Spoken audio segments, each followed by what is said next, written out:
L'œuvre et les églises. Les apôtres et les églises. Dieu a d'abord ressuscité l'Église universelle, puis il a établi des apôtres pour la servir. 1 Corinthiens 12, verset 28. Quant aux églises locales, l'ordre est inverse. La désignation des apôtres a précédé la fondation des églises locales. Notre Seigneur a d'abord confié une mission aux 12 apôtres, après quoi l'Église de Jérusalem a été fondée. Plus tard, le Saint-Esprit a d'abord appelé 2 apôtres, Paul et Barnabas, pour l'œuvre. Acte 13, verset 2. Après quoi, plusieurs églises ont été formées en différents endroits. Ainsi, il est clair que le ministère apostolique précède l'existence des églises locales et que, par conséquent, l'œuvre des apôtres n'appartient pas aux églises locales. Comme nous l'avons déjà observé, le Saint-Esprit dit « Mettez-moi à part Barnabas et Saul pour l'œuvre à laquelle je les ai appelés ». Le service qu'accomplirent les apôtres après leur mise à part et que nous appelons généralement leur voyage missionnaire, le Saint-Esprit l'appelle l'œuvre. L'œuvre était l'objet de l'appel de l'Esprit, et ce terme recouvrait tout ce que Paul et ses collaborateurs ont accompli par la suite, tout ce dont ils étaient responsables. Nous devons faire une nette distinction entre l'œuvre et les églises. Les deux sont distinctes dans l'Écriture et nous devons nous garder de les confondre. Sinon, nous commettrons de graves erreurs qui entraveront la réalisation des plans de Dieu. L'expression « œuvre » est très peu employée dans le sens spécifique que nous lui donnons ici, d'où le peu d'attention qu'on lui a prêtée. Mais l'Esprit a utilisé l'expression d'une manière inclusive, en sorte qu'il couvre tout ce qui a trait à la vocation apostolique. Comme l'œuvre des apôtres est de prêcher l'Évangile et de fonder des églises, non de prendre des responsabilités dans des églises déjà établies, leur charge n'est pas une charge ecclésiastique. Dieu veut que l'Église et l'œuvre suivent 2 lignes distinctes. L'œuvre est du ressort des apôtres, tandis que les églises appartiennent aux croyants locaux. Les apôtres sont responsables de l'œuvre en tout lieu. L'Église est responsable de tous les enfants de Dieu d'une même localité. En tant que membres du corps, les apôtres se joignent à l'Église locale dont ils sont membres pour s'édifier mutuellement avec leurs frères et sœurs de la localité, mais comme membres au service du corps, leur ministère spécifique fait d'eux un groupe d'ouvriers en dehors de l'Église. Quand les apôtres s'émincent dans les affaires de l'Église, ils se trompent. Mais l'Église se trompe tout autant quand elle intervient dans l'œuvre des apôtres. Les apôtres dirigent l'œuvre. Les anciens dirigent l'Église. Si Dieu a appelé des apôtres et leur a confié l'œuvre, c'est parce qu'il voulait préserver le caractère local de l'Église. Si une Église exerce une autorité sur l'œuvre dans une autre localité, elle devient aussitôt extra-locale et, par là, perd son caractère spécifique d'Église. La responsabilité de l'œuvre en différents endroits est confiée aux apôtres, dont la sphère s'étend au-delà de la localité. La responsabilité de l'Église est confiée aux anciens, dont la sphère est limitée à la localité. Un ancien d'Éphèse est ancien à Éphèse, mais il cesse de l'être quand il vient à Philippe, et vice-versa. La charge d'ancien est limitée à la localité. Quand Paul vint à Milet, il voulut voir les représentants de l'Église d'Éphèse. Aussi envoya-t-il chercher les anciens d'Éphèse, mais non l'apôtre d'Éphèse, pour la simple raison qu'il n'y en avait pas.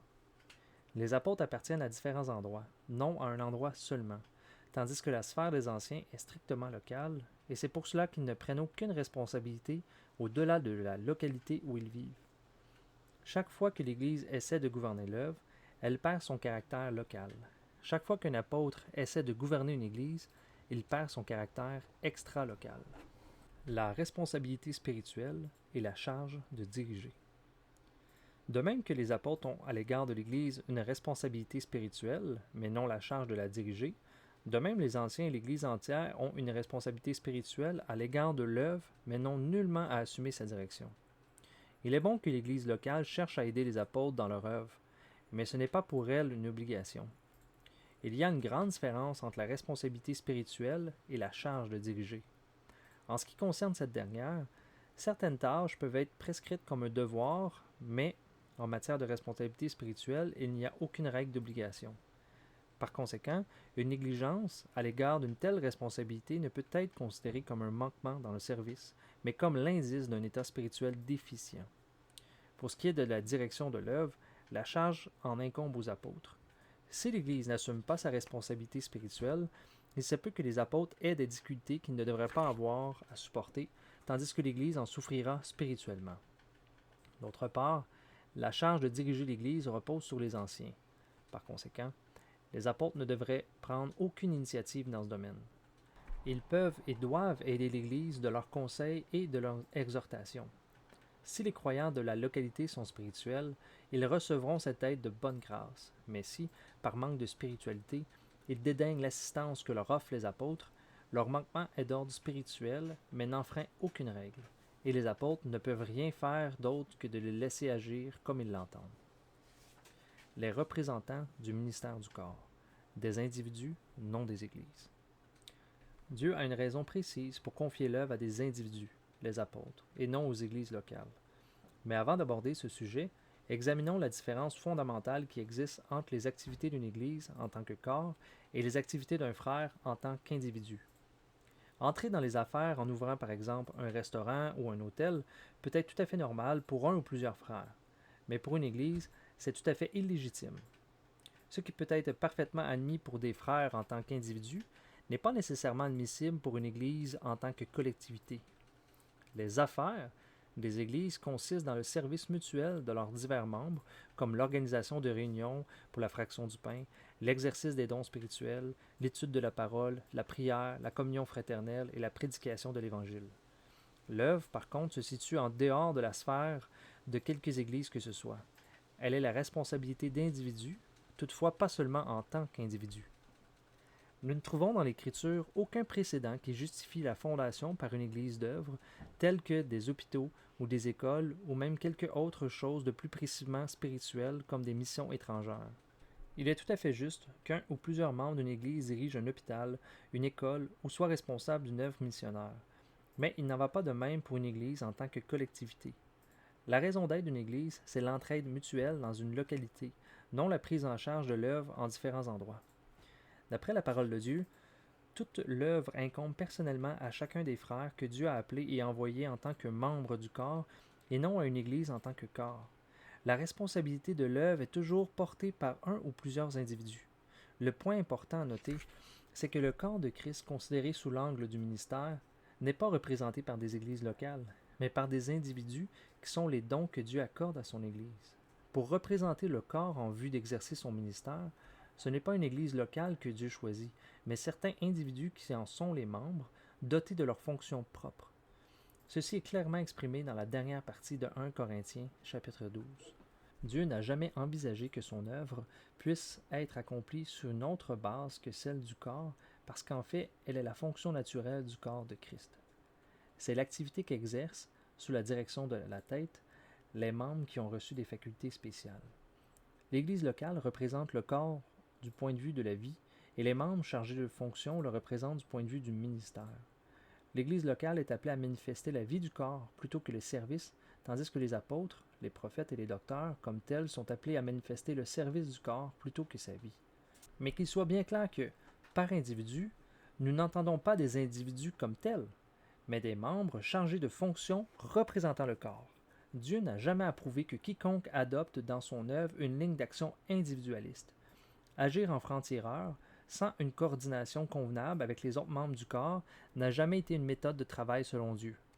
On ne saurait trop souligner ce point, tout comme le fait que Dieu utilise des individus pour représenter le corps et non des églises locales. Si l'œuvre est la responsabilité d'individus, ce n'est toutefois pas l'affaire de quiconque veut s'en charger, mais seulement de ceux que Dieu a appelés, envoyés et équipés de dons spirituels pour accomplir la tâche. Si notre œuvre est celle d'un apôtre, elle doit être nettement différenciée de l'Église locale. D'aucuns peuvent penser qu'établir une distinction entre l'œuvre et l'Église ne présente pas grand intérêt. Qu'il importe peu que l'œuvre soit dans les mains de membres individuels plutôt que de l'Église dans son ensemble, ou que les apôtres ne soient responsables que de l'œuvre et non de l'Église. Mais il s'agit d'un principe scripturaire dont l'application est d'une grande importance et qui a des conséquences considérables, comme nous allons le voir. Une maison qu'il avait louée. L'Église de Rome est une bonne illustration de ce qui précède. Avant de visiter Rome, Paul avait écrit à l'Église de cette ville en exprimant le désir ardent qu'il avait d'aller la voir. Romains 1, versets 10 et 11. D'après cette lettre, il est évident qu'une Église avait été établie dans cette ville avant sa venue. Quand il arriva à Rome, l'Église de cette ville ne lui a pas remis la responsabilité locale et ne lui a pas dit « Maintenant qu'un apôtre est venu parmi nous, c'est lui qui doit prendre la responsabilité de l'Église et être notre pasteur. » Par contre, il nous est rapporté dans la Bible ce fait étonnant. Paul demeura 2 ans entiers dans une maison qu'il avait louée. Il recevait tous ceux qui venaient le voir, prêchant le royaume de Dieu et enseignant ce qui concerne le Seigneur Jésus-Christ en toute liberté et sans obstacle. Acte 28, versets 30 et 31. Pourquoi Paul vécut-il dans une maison qu'il avait louée, et pourquoi prêcha-t-il et enseigna-t-il dans cette maison et non dans l'Église? Pourquoi n'aurait-il pas prêché et enseigné dans le cadre de l'Église? La parole n'expose pas la raison de cet état de choses, elle mentionne seulement le fait.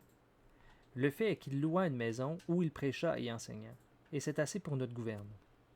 D'ailleurs, Dieu nous fait clairement comprendre que Paul n'a été contraint ni par la nécessité, ni par une quelconque pression, car il s'agissait, nous est-il dit, en toute liberté et sans obstacle.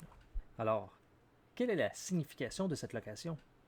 Dieu, ne l'oublions pas, est sobre en parole dans l'Écriture, et nous devons comprendre que ni les circonstances ni le récit ne sont fortuites. Tout ce qui est écrit ici l'est pour notre instruction, et même une remarque apparemment accidentelle peut receler une précieuse leçon. De plus, ce livre est le livre des Actes des Apôtres, lesquels agissaient sous la direction immédiate du Saint-Esprit. Le récit en question relate donc aussi un des actes des apôtres, et ce n'est pas par conséquent un événement fortuit, mais un acte accompli sous la direction du Saint-Esprit. Ici, en 2 courtes phrases, nous avons un principe important, à savoir que l'œuvre d'un apôtre s'accomplit indépendamment de l'Église locale. Une Église avait déjà été établie à Rome, ce qui signifie que ses membres devaient avoir au moins un lieu de réunion, mais ils n'ont pas demandé à Paul de prendre la responsabilité de l'Église locale, ni fait de leur réunion le centre de l'œuvre de Paul. Chaque apôtre doit apprendre à vivre dans une maison qu'il a louée et en faire le centre de son œuvre, en laissant la responsabilité de l'Église locale aux frères de la localité. L'œuvre de Dieu appartient aux ouvriers, mais l'Église de Dieu appartient à la localité. L'œuvre est mobile, l'Église reste sur place. Quand Dieu indique qu'un apôtre doit se déplacer, son œuvre se déplace avec lui, mais l'Église reste. Quand Paul pensait quitter Corinthe, le Seigneur lui montra qu'il y avait encore un ministère à y exercer. Paul y resta donc non pas définitivement, mais 18 mois durant. Quand Paul quitta Corinthe, son œuvre cessa aussi, mais l'Église de Corinthe continua tout en conservant les fruits de l'œuvre de Paul. Une Église ne devrait pas être influencée par le déplacement des ouvriers. Qu'ils soient présents ou absents, l'Église devrait aller de l'avant sans à-coups. L'œuvre des apôtres et l'œuvre de l'Église locale sont parallèles. Elles ne convergent pas. Quand les apôtres travaillent dans un endroit, leurs œuvres se poursuivent à côté de celles de l'Église. Jamais les deux ne coïncident, ni ne se substituent l'une à l'autre. Quand un apôtre quitte un endroit, il doit remettre tout le fruit de son œuvre à l'Église locale. Le fait que Paul vécut dans une maison qu'il avait louée met clairement en évidence ce principe que l'œuvre de l'Église n'est pas affectée par la présence ou l'absence d'un apôtre. Après l'arrivée de Paul à Rome, l'œuvre de l'Église se poursuivit, comme auparavant, indépendamment de lui. Paul n'étant pour rien dans son origine, ni dans sa continuation, son départ ne l'affecterait pas. Supposons que nous allions travailler à Kweyang. Comment devrions-nous procéder? À notre arrivée à Kweyang, ou bien nous descendons dans une auberge, ou bien nous louons une chambre, et nous commençons à prêcher l'Évangile. Quand des hommes seront sauvés, que ferons-nous? Nous devrons les encourager à lire la parole, à prier, à donner, à témoigner et à s'assembler pour la communion et le ministère. Une des fautes tragiques des missions étrangères en Chine durant les 100 dernières années est qu'après avoir conduit des hommes à Christ, les ouvriers préparaient un endroit où ils les invitaient à venir assister à des réunions au lieu de les encourager à s'assembler entre eux. Des efforts ont été faits pour encourager les jeunes croyants à lire la parole seuls, à prier seuls, à témoigner seuls, mais jamais à se réunir seuls. Les ouvriers ne pensent jamais à lire, à prier et à témoigner à leur place, mais ils ne voient aucun mal à préparer des réunions pour eux. Nous devrions montrer aux nouveaux convertis que la nécessité de lire la parole, prier, témoigner, donner et se réunir constitue le minimum dont les chrétiens ont besoin. Nous devons leur enseigner à avoir leur propre réunion, dans leur propre salle. Disons-leur, de même que nous ne pouvons lire la parole ou prier ou témoigner pour vous, nous ne pouvons prendre la responsabilité de nous procurer une salle pour vous et de conduire vos réunions. Vos réunions sont votre responsabilité et vous assembler régulièrement est un de vos devoirs et de vos privilèges les plus importants. Quant à nous, tandis que nous continuons à travailler et que nous gardons notre œuvre distincte de celle de l'Église, nous devons nous joindre aux croyants dans leurs diverses réunions locales pour la communion fraternelle. Nous devons aller rompre le pain avec eux, exercer avec eux les dons spirituels et participer à leurs réunions de prière. Quand il n'y a pas d'Église là où Dieu nous a envoyés, nous ne sommes, dans ce lieu, que des ouvriers. Mais dès qu'une Église locale est établie, Nous sommes des frères autant que des ouvriers. En notre qualité d'ouvriers, nous ne devons prendre aucune responsabilité dans l'Église locale, mais en qualité de frères de la localité, nous devons nous joindre à tous les membres de l'Église dont nous sommes membres comme eux. Dès qu'une Église locale est fondée, là où nous travaillons, nous en devenons automatiquement membres. C'est là le point capital à observer dans les relations entre l'Église et l'œuvre. L'ouvrier doit laisser aux croyants le soin d'entreprendre et de diriger leur propre réunion dans leur salle. Puis il doit se joindre à eux pour participer à leurs réunions et non leur demander de venir à lui pour participer à ses réunions. Autrement, nous deviendrons des sédentaires et nous échangerons notre charge d'apôtre pour celle de pasteur. Et si, éventuellement, nous partons, nous réclamerons un successeur pour continuer le travail de l'Église. Si nous maintenons au contraire l'Église et l'œuvre parallèles, en veillant à ce qu'elles ne convergent pas, nous constaterons qu'aucun ajustement n'est nécessaire dans l'Église quand nous la quitterons, car elle n'aura pas perdu un pasteur, mais seulement un frère. Autogouvernement, autofinancement et autodéveloppement. Voilà depuis plusieurs années le mot d'ordre de beaucoup d'ouvriers. Si nous avons à traiter ces questions, c'est en raison de la confusion qui existe entre l'Église et l'œuvre. Quand des âmes sont sauvées par l'intermédiaire d'une mission, les missionnaires leur cherchent une salle, organisent des réunions de prière et des classes bibliques, et certains d'entre eux vont jusqu'à diriger aussi les affaires spirituelles et matérielles de l'Église. La mission accomplit ainsi l'œuvre de l'Église locale. Il n'est donc pas surprenant qu'à la longue surgissent des difficultés relatives à l'autogouvernement, l'autofinancement et l'autodéveloppement. Les croyants doivent prier eux-mêmes, étudier la parole eux-mêmes et s'assembler eux-mêmes, non aller simplement à une salle de réunion préparée par d'autres, s'asseoir et écouter prêcher quelqu'un d'autre. Aller à la station missionnaire ou à la salle de la mission pour entendre la parole, ce n'est pas se conformer à la notion scripturaire d'Église, car une telle assemblée est dans les mains d'un missionnaire ou de sa mission, non dans les mains de l'Église locale. Les résultats de l'œuvre. Quand un serviteur de Dieu se rend dans un endroit, sa première tâche doit être de fonder une Église locale, à moins qu'il n'en existe déjà une. Dans ce cas, son seul souci doit être d'aider l'Église. L'unique but de l'œuvre dans un endroit est d'édifier l'Église de cet endroit.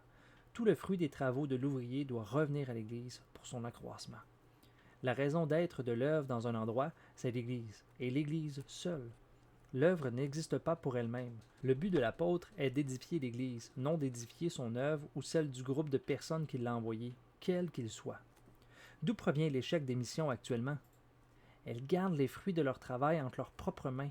En d'autres termes, elles ont considéré leurs convertis comme membres de leur mission ou de leur église missionnaire, au lieu de les édifier en église locale ou de les remettre aux églises locales. Le résultat? La mission s'accroît sans cesse jusqu'à devenir une organisation impressionnante. Mais les églises, elles, sont rares. Et parce qu'il n'y a pas d'église locale, la mission doit envoyer des ouvriers à différents endroits comme pasteurs de différents groupes de chrétiens. Ainsi, l'Église n'est pas une Église et l'œuvre n'est pas une œuvre, mais l'une et l'autre sont un mélange des deux. Deux voies pour l'œuvre.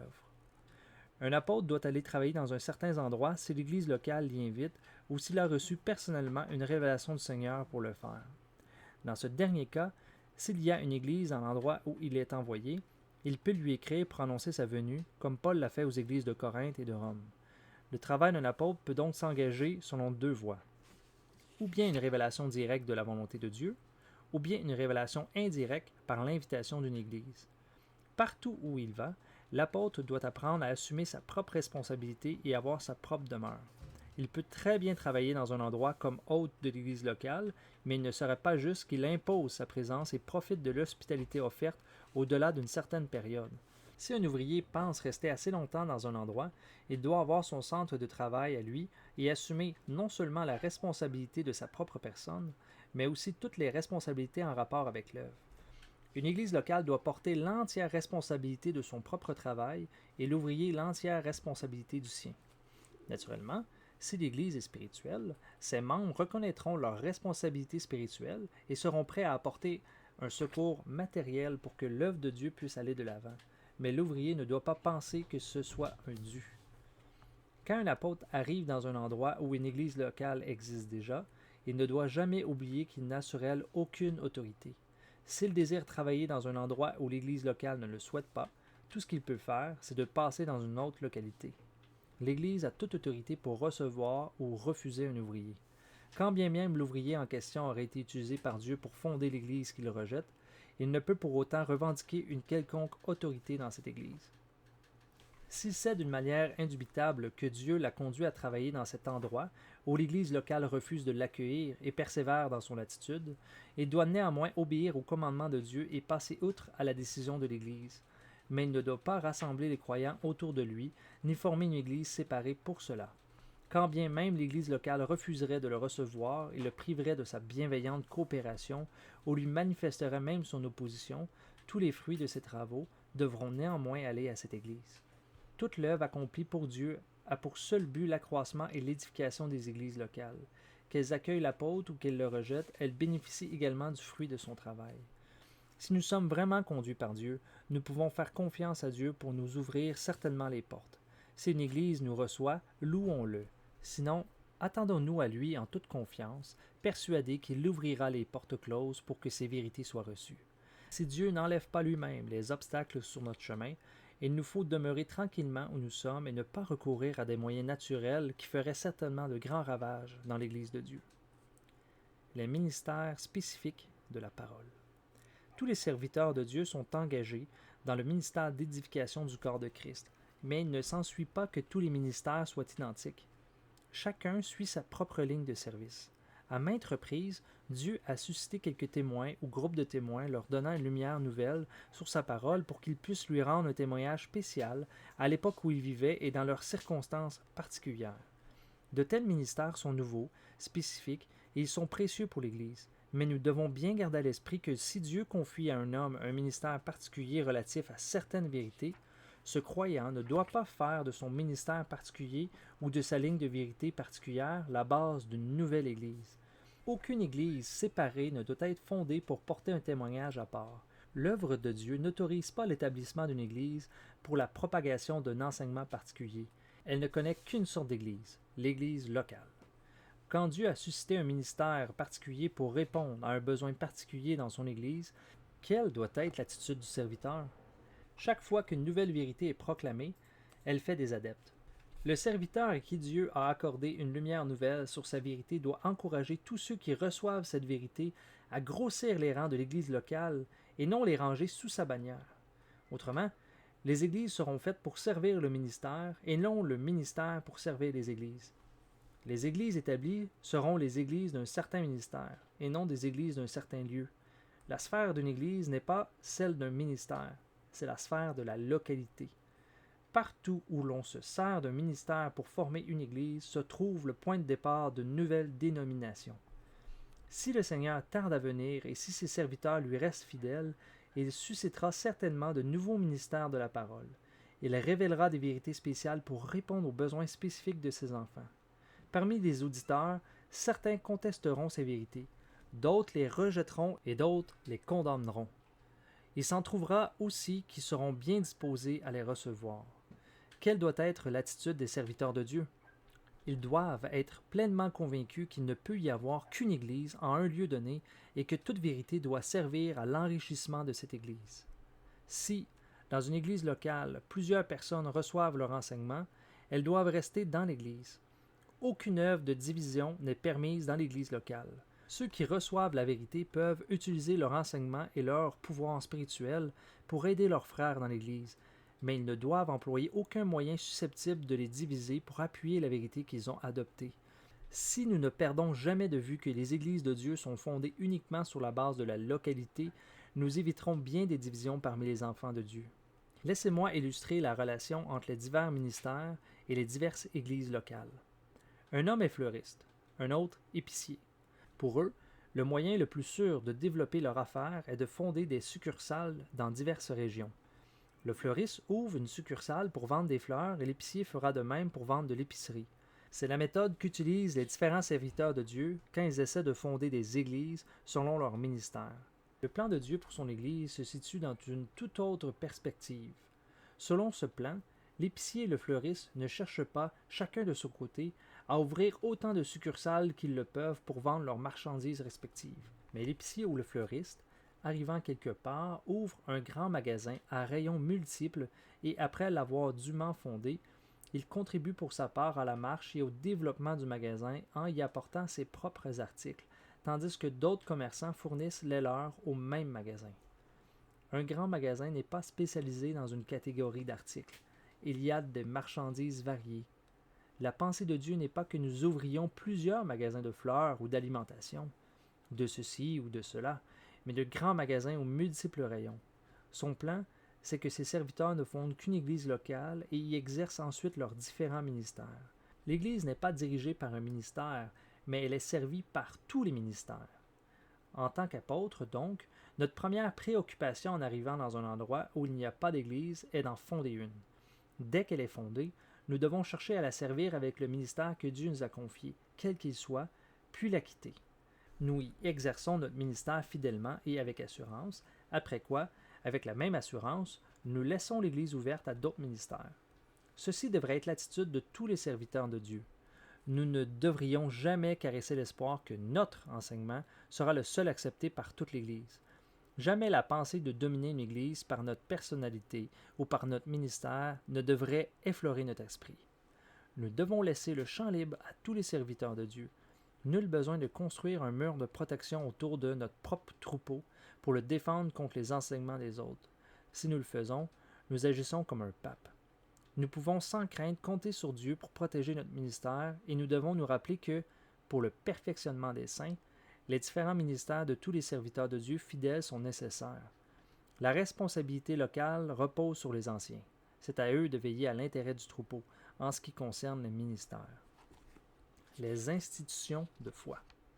Il ne faudrait pas déduire de ce qui précède que Dieu n'a pas d'autres ouvriers que les apôtres et les différents ministres de la parole. Ceux qui travaillent dans le ministère de la parole ne sont qu'une partie des serviteurs de Dieu. L'œuvre n'est pas la seule œuvre. Dieu a beaucoup de serviteurs qui portent le fardeau de diverses œuvres de foi telles que écoles, orphelinats et hôpitaux. À première vue, leur travail ne semble pas aussi spirituel que celui des apôtres ou des serviteurs dont nous venons de parler, mais il n'en est rien. Bien que de tels hommes de foi ne se déplacent pas comme les apôtres et n'enseignent pas la parole comme les serviteurs spécialement appelés à cela, ils sont, sans aucun doute, tout aussi utiles pour affermir l'Église de Dieu. L'orphelinat de George Muller est précisément une œuvre de foi de ce genre. En est résulté le salut de beaucoup d'âmes. Une question se pose alors. Qui doit bénéficier des fruits d'une telle œuvre? Pas une Église dépendant de l'orphelinat, mais l'Église locale. Une telle œuvre n'est pas une unité suffisamment étendue pour former une Église. C'est la ville qui est l'unité de base pour une Église et non une institution. Peu importe la prospérité d'une œuvre de foi et le nombre d'âmes qu'elle a emmenées au Seigneur, aucune Église ne peut être fondée sur une telle base. Il y a plusieurs années, j'étais à Tinan. Quelques frères de l'université de Cello m'ont demandé si je pensais qu'il était temps pour eux de commencer à se réunir pour la fraction du pain. Je leur ai demandé « Représentez-vous l'université de Cello ou la ville de Tinan ?» Ils répondirent « Cello ». Alors, dis-je, je ne pense pas que ce soit juste. Ils voulurent naturellement savoir pourquoi, et je leur ai expliqué.